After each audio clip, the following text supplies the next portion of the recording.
Hey guys, welcome to the new video. So, I'm guessing you have an iPhone. You want to play your music louder than what it already is.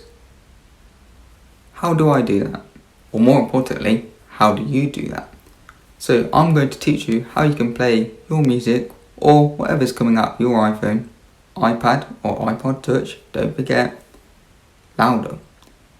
Now this isn't illegal, this is part of the settings on your Apple device. Let's get into the video.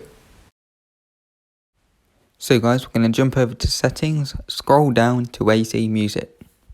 Going to hit that music button and then go to EQ. We want to set that to late night, and what that will do is boost your sound. You'll have more volume coming out of your same speakers on your iPhone, iPad or iPod Touch. This is a useful feature late at night when you want to play music to a crowd and things like that. Make sure you hit that subscribe button for more good content coming soon.